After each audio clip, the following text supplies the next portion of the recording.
Have you ever wondered why the moment your baby arrives, the moment everyone told you would feel magical, your mind suddenly feels like it's drowning? Why no one warned you that instead of pure joy, you might feel overwhelmed, anxious, confused, or even disconnected from yourself? If you're going through this right now, hear me clearly. You are not broken. You are not failing. You are not alone.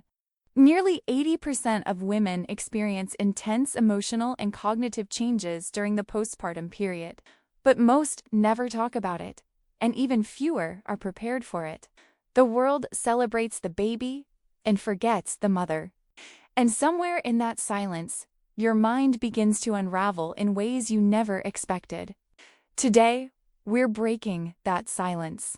In this video, I'll walk you through what actually happens to your mind during the postpartum period, why it feels so chaotic, and most importantly, how you can regain your emotional balance without guilt, shame, or fear.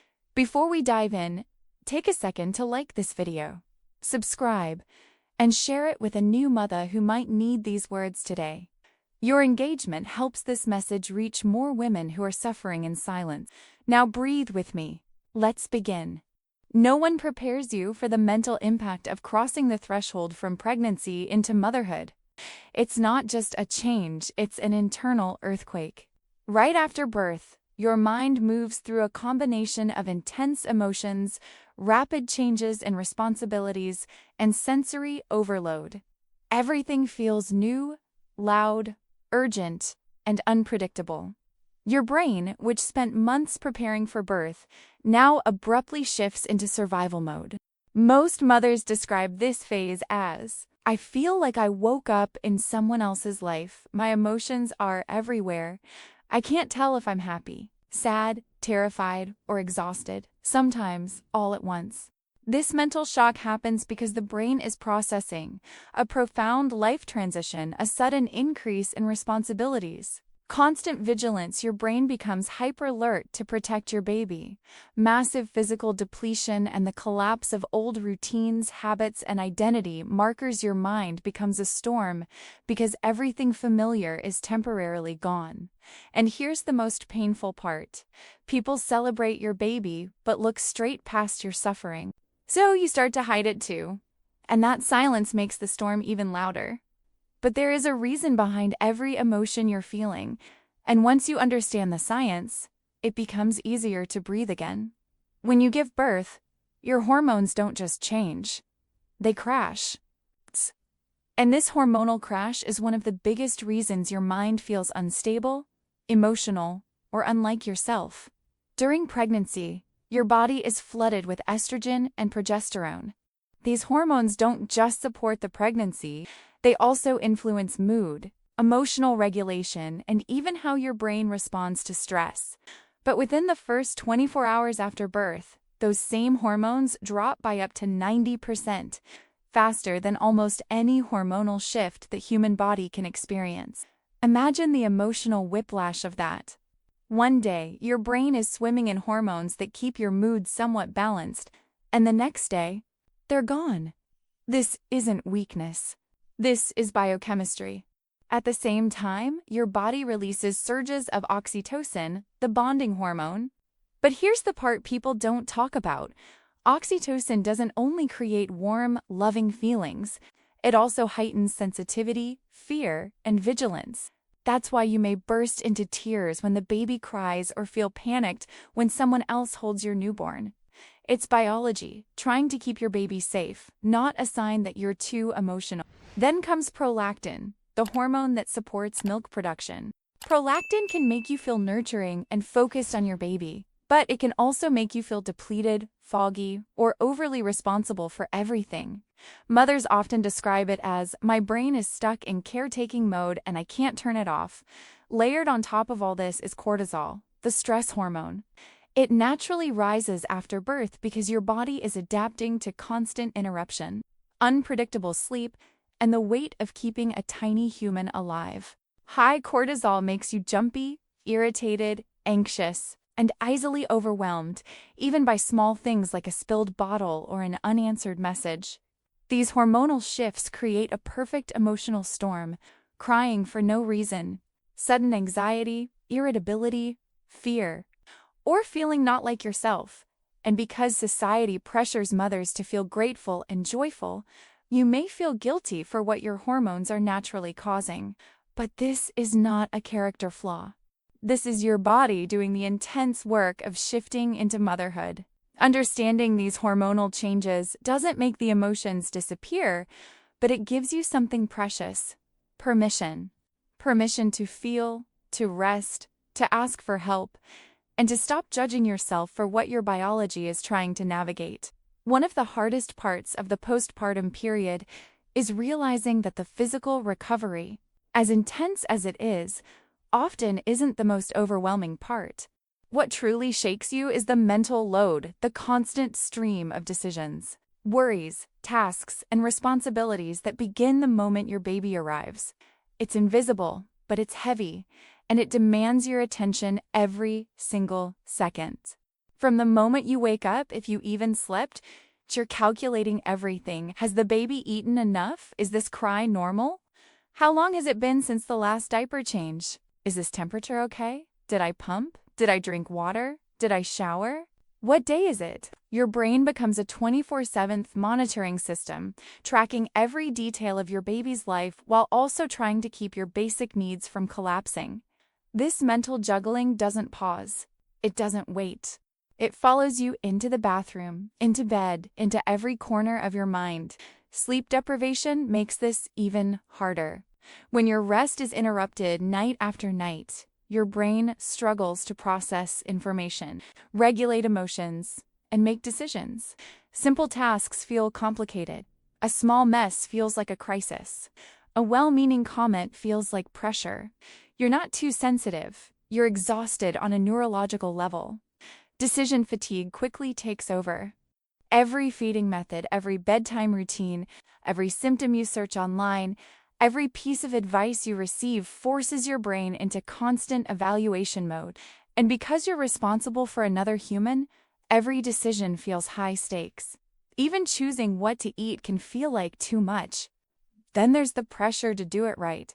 Social media, family expectations, cultural beliefs, they all whisper that a good mother should always know what to do. But no one tells you that every mother learns through trial and error, through tears, through sleepless nights, through doubt. That constant pressure adds another layer to the mental load, turning normal uncertainty into anxiety. And here's what most mothers never say out loud. You can feel overstimulated, touched out, mentally maxed out, all while loving your baby deeply. Those feelings can coexist. They do coexist for thousands of women every single day. The invisible load is real, and it explains why your mind feels stretched thin even when your body is healing well. You're not imagining it. You're carrying more mental weight than you ever have in your life, and acknowledging that truth is the first step toward finding relief. Becoming a mother doesn't just change your schedule or your body, it shakes the foundation of who you are. Before giving birth, you had an identity formed over years. Your routines, your preferences, the way you moved through the world, the things that made you feel like you. But postpartum, that identity feels interrupted, blurred, or even lost. It's like waking up in a life that feels familiar and foreign at the same time. You may notice yourself wondering, why don't I feel like myself? Or where did the old me go? This question is so common yet rarely spoken out loud.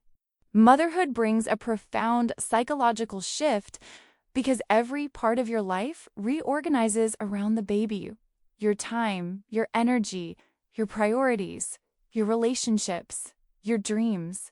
What once fit easily now feels out of place. There's also grief involved.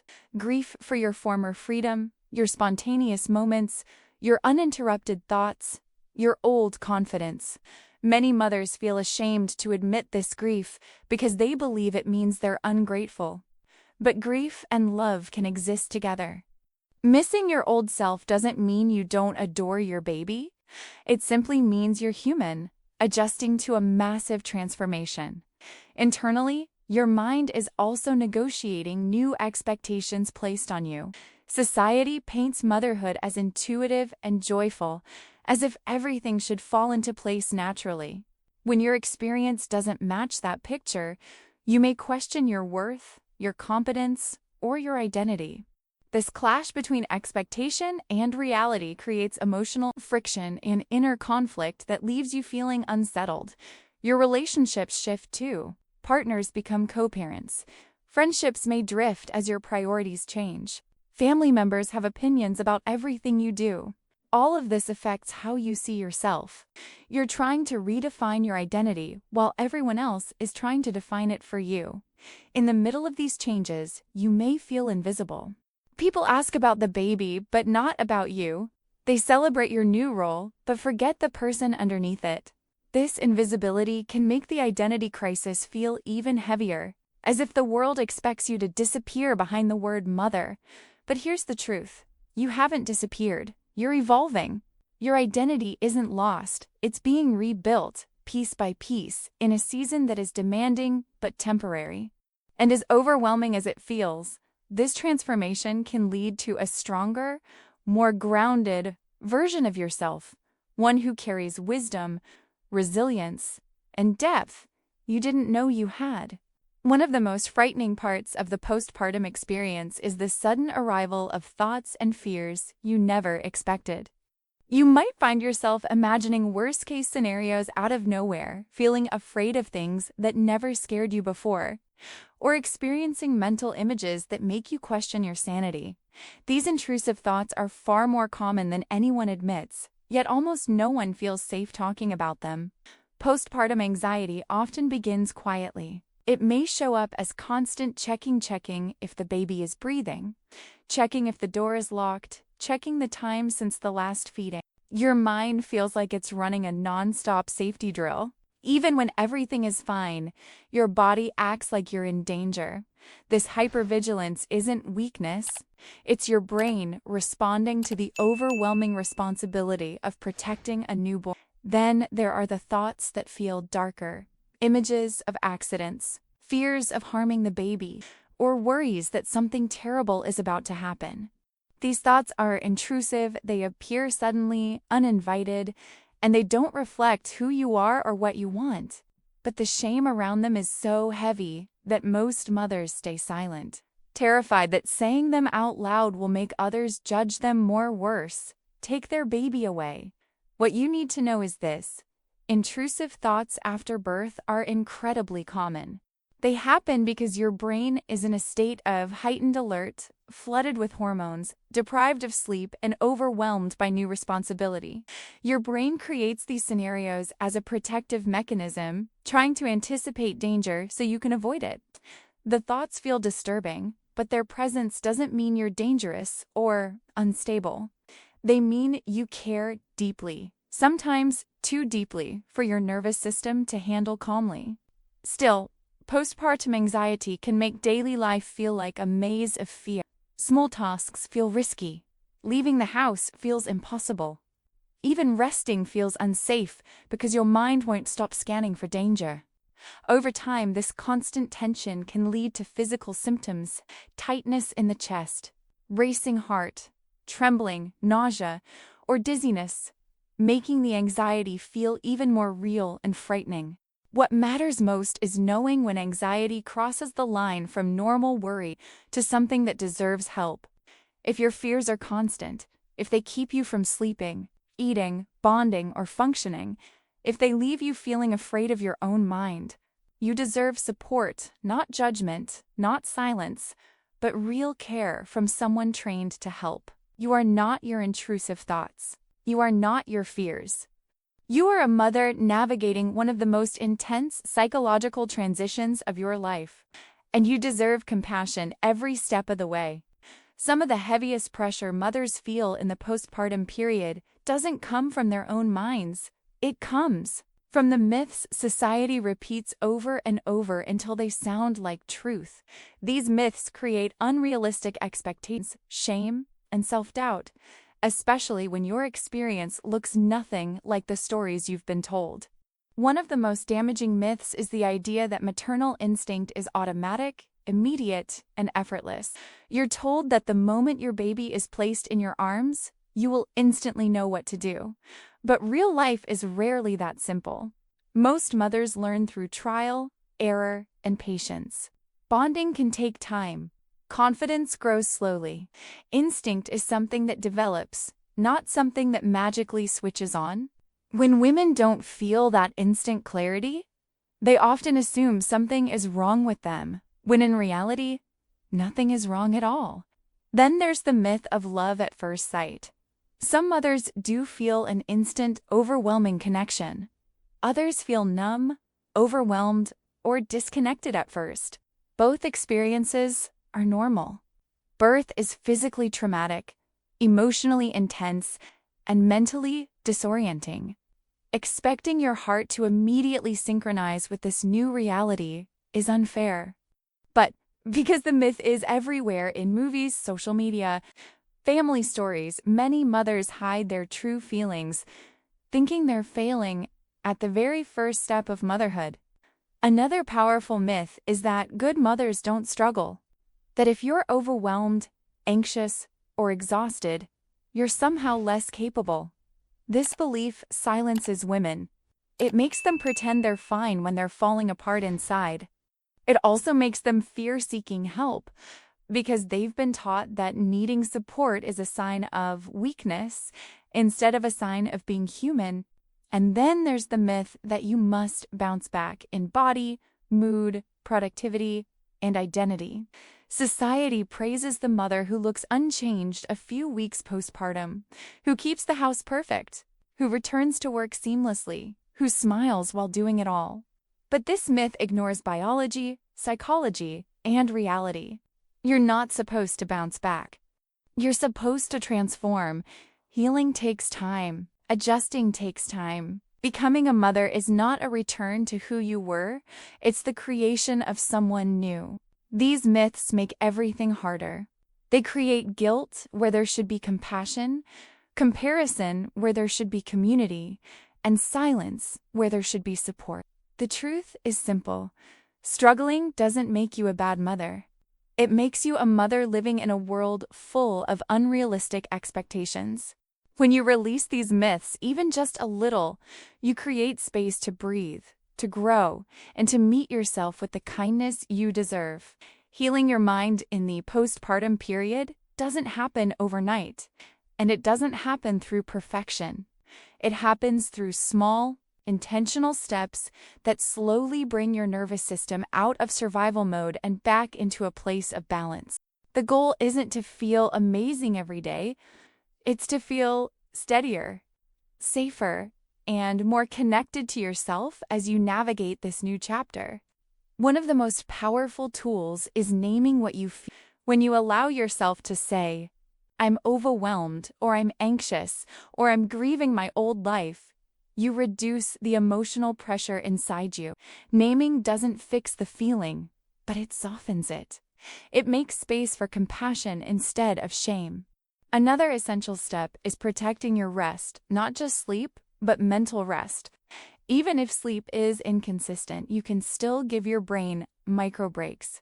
Dim the lights, put your phone down, close your eyes for 2 minutes, breathe slowly, or sit in silence while the baby naps. These tiny pauses help lower cortisol and give your nervous system a chance to reset. Support also needs to become a daily practice. Asking for help isn't a sign of failure. It's a sign of wisdom. Whether it's asking someone to hold the baby so you can shower, ordering food instead of cooking, or telling a partner exactly what you need, these acts lighten the mental load. You were never meant to do this alone. Another strategy is grounding yourself in the present moment. When your mind spirals into fear or intrusive thoughts, gently guide your attention back to what you can hear and touch. Feel your feet on the floor. Notice the temperature of the room. Listen to your breath. These simple grounding techniques pull your brain away from imagined danger and into the safety of now. It's also incredibly healing to reconnect with pieces of your identity outside of motherhood. You don't need a full day off. You just need small reminders of who you were and who you still are. Read a few pages of a book you love. Put on music that feels like you. Spend 10 minutes doing something that makes you feel human, not just responsible. Most importantly, know when to reach out for professional support. If your anxiety, sadness, or intrusive thoughts are constant, if they interfere with daily life, or if you feel like you're losing yourself, talking to a therapist or mental health provider can be life-changing. You deserve care, not judgment. You deserve someone who listens and understands the depth of what you're carrying. Rebuilding your mind isn't about going back to who you were. It's about becoming someone stronger, softer, and more self-aware. It's about finding stability, one breath, one decision, one honest moment at a time. You're not failing, you're healing. And that healing is happening even on the days you feel like you're barely holding on. The postpartum period is often described as a beautiful beginning, but what many mothers discover is that it is also an emotional earthquake. Your mind shifts, your identity stretches, your hormones crash, and your nervous system tries to keep up with a reality that changes by the hour. None of this means you are weak or failing. It means you are human, moving through one of the most profound psychological transitions a person can experience. If you've listened to this entire video, you've taken an important step. You've allowed yourself to understand what's happening inside you instead of blaming yourself for it. You've learned that the storm in your mind has causes: the overwhelm, the anxiety, the intrusive thoughts, the identity confusion, the exhaustion. They all have explanations rooted in biology, psychology, and the enormous responsibility that motherhood brings. You also know now that you don't have to pretend you're fine. You don't have to meet impossible expectations. You don't have to live up to myths that were never created for real women. What you do need is compassion, rest, honesty, and support. These are not luxuries. They are necessities for a healthy postpartum mind. As you move forward, try to give yourself small moments of care each day. Ask for help when the load becomes too heavy. Speak your feelings out loud instead of burying them. Reconnect with small pieces of who you are. And most importantly, notice the signs that tell you it's time to reach out for professional support. There is strength in asking for help. There is courage in admitting you're struggling. And there is healing available to you no matter how lost you may feel right now. Motherhood is not about being perfect. It's about learning, adjusting, breaking, rebuilding, and growing into someone wiser and deeper than before. You are becoming that person, even on the days that feel messy, emotional, or overwhelming. If this video brought clarity, comfort, or relief, take a moment to like it, share it with another mother who might need these words, and tell me in the comments which part resonated most with you. Your voice may be exactly what another woman needs to hear. You are not alone in this. You are not invisible. You're becoming. If this message spoke to you, take a moment to like this video, subscribe for more postpartum guidance, and share your experience in the comments. Your story can help another mother feel seen and understood.